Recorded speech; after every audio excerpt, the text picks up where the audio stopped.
ಎಲ್ಲರಿಗೂ ಶರನ್ನವರಾತ್ರಿಯ ಹಾರ್ದಿಕ ಶುಭಾಶಯಗಳು. ಇಂದು ನವರಾತ್ರಿಯ 4ನೇ ದಿನ. 4ನೇ ದಿನ ಯಾವ ರೀತಿ ನಾವು ಪೂಜೆ ಮಾಡಬೇಕು, ಯಾವ ತಾಯಿನ ಆರಾಧನೆ ಮಾಡಬೇಕು, ಯಾವ ನೈವೇದ್ಯ ಶ್ರೇಷ್ಠ ಎನ್ನುವುದೆಲ್ಲ ನಾನು ಡೀಟೇಲಾಗಿ ವಿಡಿಯೋ ಮಾಡಿ ಹಾಕಿದ್ದೀನಿ. ಆಸಕ್ತಿ ಇರೋರು ಚೆಕ್ ಮಾಡಿ. ಇನ್ನು ನಾಳೆ ನವರಾತ್ರಿಯ 5ನೇ ದಿನ ಅಂದರೆ ಪಂಚಮಿ. ನಾಳೆ ನಾವು ಸ್ಕಂದಮಾತಾ ದೇವಿಯನ್ನು ಆರಾಧನೆ ಮಾಡಬೇಕು. ನವದುರ್ಗೆಯ ರೂಪದಲ್ಲಿ ಇದು 5ನೇ ಅವತಾರ. ಹಾಗೆಯೇ ಈ ಸ್ಕಂದಮಾತಾ ದೇವಿಯನ್ನು ಪಾರ್ವತಿಯ ರೂಪ ಅಂತ ಕೂಡ ಹೇಳ್ತಾರೆ. ಈಕೆಯು ಸ್ಕಂದನನ್ನು ತನ್ನ ತೊಡೆಯ ಮೇಲೆ ಕೂರಿಸಿಕೊಂಡಿರುತ್ತಾಳೆ ಹಾಗೂ ಸಿಂಹದ ಮೇಲೆ ವಾಹನ ಸವಾರಿ ಮಾಡುತ್ತಿರುತ್ತಾಳೆ. ಹಾಗೆ ಈ ಸ್ಕಂದ ಮಾತೆ ಬುಧ ಗ್ರಹಕ್ಕೆ ಅಧಿಪತಿಯಾಗಿರುತ್ತಾಳೆ. ಬುಧ ಗ್ರಹ ಅಂತ ಹೇಳಿದ್ರೇ ನಮಗೆಲ್ಲ ಬುದ್ಧಿ, ಶಕ್ತಿ, ಜ್ಞಾನವನ್ನು ನೀಡುವಂಥ ಒಂದು ಗ್ರಹ ಅಂತಲೇ ಹೇಳ್ಬೋದು. ಹಾಗಾಗಿ ಈ ಒಂದು ಸ್ಕಂದ ಮಾತಾ ದೇವಿಯನ್ನು ನಾವು ನಾಳೆ ಸ್ಮರಿಸೋದ್ರಿಂದ, ಆರಾಧನೆ ಮಾಡೋದ್ರಿಂದ ನಮ್ಮ ಬುದ್ಧಿಶಕ್ತಿ ಹೆಚ್ಚಾಗುತ್ತೆ. ನಾವು ಇನ್ನೂ ಒಂದು ಜ್ಞಾನವಂತರಾಗ್ತಾ ಹೋಗ್ತೀವಿ.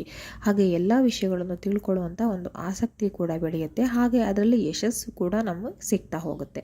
ಹಾಗಾಗಿ ಇದು ಪುಟ್ಟ ಮಕ್ಕಳಿಗೆ ಮಾತ್ರ ಅಲ್ಲದೆ ದೊಡ್ಡವ್ರಿಗೂ ಕೂಡ ನಾಳೆ ಸ್ಕಂದ ಮಾತಾ ದೇವಿನ ಆರಾಧನೆ ಮಾಡೋದು ಬಹಳ ಮುಖ್ಯ. ಎಲ್ಲರಿಗೂ ಜ್ಞಾನ ಅನ್ನೋದು ಅವಶ್ಯಕತೆ ಇದ್ದೇ ಇರುತ್ತೆ, ಎಷ್ಟೇ ಕಲ್ತಿದ್ರೂ ಕೂಡ. ಇನ್ನು ನಾಳೆ ಯಾವ ಬಣ್ಣದ ಉಡುಪನ್ನು ಧರಿಸ್ಬೇಕಂದ್ರೆ ಹಸಿರು ಬಣ್ಣದ ಸಾಂಪ್ರದಾಯಿಕ ಉಡುಪನ್ನು ಧರಿಸಿ ದೇವರ ಆರಾಧನೆಯನ್ನು ಮಾಡಿ. ನೆನಪಿರಲಿ, ಸಾಂಪ್ರದಾಯಿಕ ಉಡುಪೆ ಆಗಿದ್ದರೆ ಬಹಳನೇ ಒಳ್ಳೆಯದು. ಇನ್ನು ನೈವೇದ್ಯದ ವಿಚಾರಕ್ಕೆ ಬರೋದಾದರೆ ಬಾಳೆಹಣ್ಣು ಬಹಳ ಶ್ರೇಷ್ಠವಾದ ನೈವೇದ್ಯಕ್ಕೆ ಸೂಕ್ತವಾದಂತಹ ಹಣ್ಣು ಅಂತಲೇ ಹೇಳ್ಬೋದು. ಹಳದಿ ಬಣ್ಣದ ಹಣ್ಣು ಬಾಳೆಹಣ್ಣು ಈ ಒಂದು ಸ್ಕಂದ ಮಾತಾ ದೇವಿಗೆ ಬಹಳನೇ ಪ್ರೀತಿ. ಬಾಳೆಹಣ್ಣು ಅಥವಾ ಬಾಳೆಹಣ್ಣಿನಿಂದ ತಯಾರಿಸಿದಂತಹ ಯಾವುದೇ ಸಿಹಿ ಅಡಿಗೆ ಆ ಒಂದು ತಾಯಿಗೆ ಬಹಳ ಸೂಕ್ತವಾದ ನೈವೇದ್ಯ. ಉದಾಹರಣೆಗೆ ಬಾಳೆಹಣ್ಣಿನ ರಸಾಯನ ಆಗಿರಬಹುದು, ಅಥವಾ ಬಾಳೆಹಣ್ಣಿನ ಪಾಯಸ ಆಗಿರ್ಬೋದು, ಅಥವಾ ಬಾಳೆಹಣ್ಣಿನ ಗಾರಿಗೆ ಆಗಿರ್ಬೋದು, ಯಾವುದಾದರೂ ಸರಿ ಬಾಳೆಹಣ್ಣಿಂದ ಮಾಡಿದ್ದು ತುಂಬಾ ಶ್ರೇಷ್ಠ. ಹಾಗೆ ಬಾಳೆಹಣ್ಣು ಕೂಡ ಶ್ರೇಷ್ಠ. ಈ ಒಂದು ರೀತಿಯ ನೈವೇದ್ಯ ಮಾಡಿದರೆ ಮನೆಯಲ್ಲಿ ಸದಾ ನೆಮ್ಮದಿಯಿಂದ ಇರ್ಬೋದು. ಅದರಲ್ಲೂ ಬಾಳೆಹಣ್ಣಿಂದ ತಯಾರು ಮಾಡಿಸಿರೋ ಒಂದು ಸಿಹಿ ಅಡುಗೆಗಿಂತ ಡೈರೆಕ್ಟಾಗಿ ನಾವು ಬಾಳೆಹಣ್ಣನ್ನೇ ಈ ಒಂದು ಸ್ಕಂದ ಮಾತಾ ದೇವಿಗೆ ನೈವೇದ್ಯಕ್ಕೆ ಇಡೋದ್ರಿಂದ ಮನೆಯಲ್ಲಿ ಸದಾ ನೆಮ್ಮದಿ ವಾತಾವರಣ ಇರುತ್ತೆ. ಹಾಗೆ ಮನೆಯಲ್ಲಿ ಕಿರಿಕಿರಿ, ಕಲಹ ಏನೂ ಇರೋದಿಲ್ಲ ಅಂಥದ್ದು. ಹಾಗೆ ಇನ್ನು ಈ ಒಂದು ಸ್ಕಂದ ಮಾತಾ ದೇವಿಗೆ ಪ್ರಿಯವಾದ ಹೂವು ಯಾವುದು ಅಂತ ನೋಡೋಣ. ಪ್ರಿಯವಾದ ಹೂವು ಹಾಗೆ ಇಷ್ಟದ ಹೂವು ಅಂದರೆ ಹಳದಿ ಬಣ್ಣದ ಹೂವು ಬಹಳನೇ ಇಷ್ಟ. ಅದರಲ್ಲೂ ಹಳದಿ ಬಣ್ಣದ ಸೇವಂತಿಗೆ, ಹಳದಿ ಬಣ್ಣದ ದಾಸವಾಳ, ಹಳದಿ ಬಣ್ಣದ ಡೇರೆ ಹೂವುಗಳು ಯಾವುದಾದರೂ ಸರಿ, ಒಟ್ಟಿನಲ್ಲಿ ಹಳದಿ ಬಣ್ಣದ ಹೂವು ಅಂದರೆ ಸ್ಕಂದ ಮಾತಾ ದೇವಿಗೆ ಬಹಳನೇ ಶ್ರೇಷ್ಠ. ಅದು ಇಲ್ಲ ಅಂತ ಅಂದರೆ ಅದು ಬಿಟ್ಟರೆ ಕಮಲದ ಹೂವು ಕೂಡ ಈ ಒಂದು ತಾಯಿಗೆ ಬಹಳನೇ ಶ್ರೇಷ್ಠ. ಸೊ ಆದಷ್ಟು ನೀವು ಹಳದಿ ಬಣ್ಣದ ಹೂವುಗಳನ್ನು ತಂದು ಅರ್ಪಿಸೋದಕ್ಕೆ ಪ್ರಯತ್ನ ಪಡಿ. ಹಳದಿ ಬಣ್ಣದ ಯಾವುದೇ ಹೂವಾದರೂ ಸರಿ, ಅದು ಸಿಕ್ಕಿಲ್ಲ ಅಂತ ಹೇಳಿದ್ರೆ ಕಮಲದ ಹೂವನ್ನು ಕೂಡ ನೀವು ಅರ್ಪಿಸ್ಬೋದು, ಅದು ಕೂಡ ಶ್ರೇಷ್ಠ. ಇವೆರಡು ಹೂವಲ್ಲಿ ಯಾವುದು ಬೇಕಾದರೂ ಆ ಒಂದು ತಾಯಿಗೆ ನಾವು ಸಮರ್ಪಣೆ ಮಾಡಬಹುದು. ಆದರೆ ಶ್ರೇಷ್ಠ ಅಂತ ಬರೋದು ಹಳದಿ ಬಣ್ಣದ್ದು.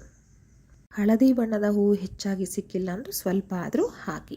ಇನ್ನು ಒಂದು ವಿಶೇಷವಾದ ಮಂತ್ರ ತಾಯಿದು ಹೇಗಿದೆ ಅಂತ ಹೇಳಿದ್ರೆ, ಓಂ ದೇವಿ ಸ್ಕಂದ ಮಾತಾಯೈ ನಮಃ ಅಂತ.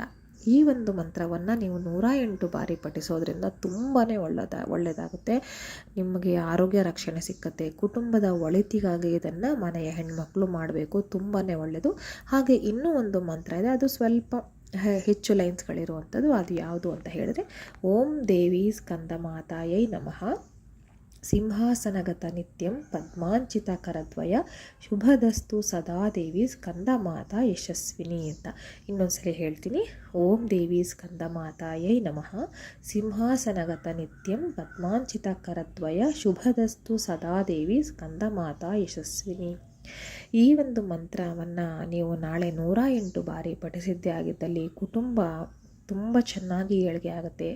ವಿಶೇಷವಾಗಿ ಮಕ್ಕಳ ಆರೋಗ್ಯಕ್ಕೆ, ಕುಟುಂಬದವರ ಎಲ್ಲರ ಯೋಗಕ್ಷೇಮಕ್ಕೆ ತುಂಬಾ ಒಳ್ಳೆಯ ಒಂದು ಮಂತ್ರ ಅಂತ ಹೇಳ್ಬೋದು. ಹಾಗಾಗಿ ಮನೆಯ ಹೆಣ್ಣುಮಕ್ಕಳು ನಾಳೆ ತಪ್ಪದೆ ಈ ಒಂದು ಮಂತ್ರವನ್ನು 108 ಬಾರಿ ಪಠನೆ ಮಾಡಿ. ಮೊದಲು ಒಂದು ಮಂತ್ರ ತೋರಿಸಿದ್ನಲ್ಲ, ಅದು ಕೂಡ ಬಹಳ ಶ್ರೇಷ್ಠ. ಅದು ಕೆಲಸಕ್ಕೆ ಹೋಗುವಂಥವ್ರು, ಅಥವಾ ಯಾರಿಗೆ ಹೆಚ್ಚು ಸಮಯ ಇರೋದಿಲ್ಲ ಅವರು ಅದನ್ನು ಮಾಡ್ಬೋದು. ಇನ್ನು ಸ್ವಲ್ಪ ಟೈಮ್ ಇದೆ ಅನ್ನೋರು ಕೂಡ ಇದನ್ನು ಮಾಡ್ಕೋಬೋದು. ಈ ಮಂತ್ರ ಅಂತೂ ಬಹಳ ವಿಶೇಷವಾದ್ದು. ನಿಮ್ಮ ಕುಟುಂಬದ ಎಲ್ಲರ ಆರೋಗ್ಯವನ್ನು ಕೂಡ ಇದು ಕಾಪಾಡುತ್ತೆ. ಅದು ನಮ್ಮ ಕುಟುಂಬ ಮಾತ್ರ ಅಲ್ಲದೆ ನಮ್ಮ ತವರು ಮನೆ ಅಂತ ಏನಿರುತ್ತೆ, ಅಂದರೆ ನಮ್ಮ ಸ್ವಂತ ತಾಯಿ ಏನಿರ್ತಾರೆ, ಹಾಗೆ ತಾಯಿಯ ಗೌರವ, ಹಾಗೆ ಅವರ ಕುಟುಂಬದ ಸುಖ ಸಂತೋಷ ಯೋಗಕ್ಷೇಮ ಎಲ್ಲವನ್ನು ಕೂಡ ತುಂಬ ಚೆನ್ನಾಗಿ ಇಟ್ಟಿರುತ್ತೆ ಈ ಒಂದು ಮಂತ್ರ ನಾವು ಪಠಿಸೋದ್ರಿಂದ. ಹಾಗಾಗಿ ಈ ಮಂತ್ರ ನೀವು ಆದಷ್ಟು ನಾಳೆ ಬೆಳಗ್ಗೆ ಎದ್ದು ಶುಭ್ರವಾಗಿ ಶುದ್ಧವಾಗಿ ದೇವರ ಪೂಜೆ ಎಲ್ಲ ಮುಗಿಸಿ ಆ ನಂತರ ಈ ಒಂದು ಮಂತ್ರವನ್ನು ಹೇಳೋದ್ರಿಂದ ಎಲ್ಲರ ಕುಟುಂಬದ ಇಡೀ ಕುಟುಂಬದ ಯೋಗಕ್ಷೇಮ ತುಂಬ ಚೆನ್ನಾಗಿರುತ್ತೆ. ಅದರಲ್ಲೂ ವಿಶೇಷವಾಗಿ ಮಕ್ಕಳ ಆರೋಗ್ಯ, ಮಕ್ಕಳ ಒಂದು ಮುಂದಿನ ಭವಿಷ್ಯಕ್ಕಾಗಿ ನೀವು ಈ ಒಂದು ಮಂತ್ರವನ್ನು ಪಠನೆ ಮಾಡಿ. ಇನ್ನು ಕೆಲವರಿಗೆ ಸಂತಾನ ಭಾಗ್ಯ ಇರೋದಿಲ್ಲ, ಅಥವಾ ಇದ್ದರೂ ಕೂಡ ಏನಾದರೂ ಒಂದು ತೊಂದರೆ ಇರುತ್ತೆ. ಸೊ ಅಂಥವರು ಈ ಒಂದು ಪಂಚಾಮೃತವನ್ನು ದೇವರಿಗೆ ನೈವೇದ್ಯ ಮಾಡೋದ್ರಿಂದ, ನಾಳೆ ಸ್ಕಂದಮಾತಾ ದೇವಿಗೆ ನೈವೇದ್ಯ ಮಾಡೋದ್ರಿಂದ ಸಂತಾನ ಭಾಗ್ಯ ಆಗುತ್ತೆ. ಹಾಗೆ ಒಳ್ಳೆ ರೀತಿಯ ಸಂತಾನವು ಕೂಡ ದೊರಕುತ್ತೆ. ನೀವು ಪಂಚಾಮೃತ ಮಾಡೋಕ್ಕೆ ಆಗಿಲ್ಲ ಅಂತ ಹೇಳಿದ್ರೆ ಕೇವಲ ನೀವು ಬಾಳೆಹಣ್ಣು ಮತ್ತು ಜೇನುತುಪ್ಪ ಇವೆರಡನ್ನೂ ಕೂಡ ಹಾಗೆ ಮಿಕ್ಸ್ ಮಾಡಿ ಇಡ್ಬೋದು. ಅದು ಕೂಡ ನಿಮ್ಗೆ ಒಳ್ಳೆಯ ಒಂದು ಫಲವನ್ನೇ ಕೊಡುತ್ತೆ ಅಂತಲೇ ಹೇಳ್ಬೋದು.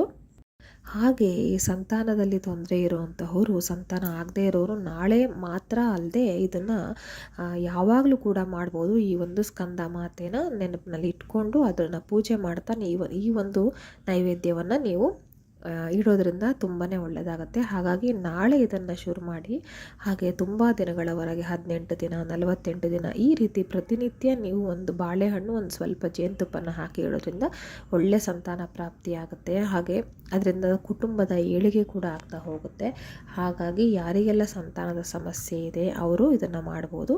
ಅದೇ ರೀತಿ ಬಾಳೆಹಣ್ಣಿಂದ ಮಾಡಿದ ಯಾವುದೇ ಖಾದ್ಯಗಳನ್ನ ನೀವು ತಯಾರಿಸಿ ಇಡೋದ್ರಿಂದ ಕೂಡ ಕುಟುಂಬದ ಏಳಿಗೆಗೆ ಸಹಾಯ ಆಗುತ್ತೆ. ಹಾಗೆ ಇದು ನಾನು ಆಗಲೇ ಹೇಳಿದ ಹಾಗೆ ಈ ಒಂದು ಸ್ಕಂದ ಮಾತಾದೇವಿ ಬುಧ ಗ್ರಹಕ್ಕೆ ಅಧಿಪತಿಯಾಗಿರೋದ್ರಿಂದ ನಮ್ಮೆಲ್ಲರ ಬುದ್ಧಿ ಹಾಗೆ ಚೈತನ್ಯ, ಒಂದು ಜ್ಞಾನ ಎಲ್ಲವೂ ಕೂಡ ಹೆಚ್ಚುತ್ತಾ ಹೋಗುತ್ತೆ.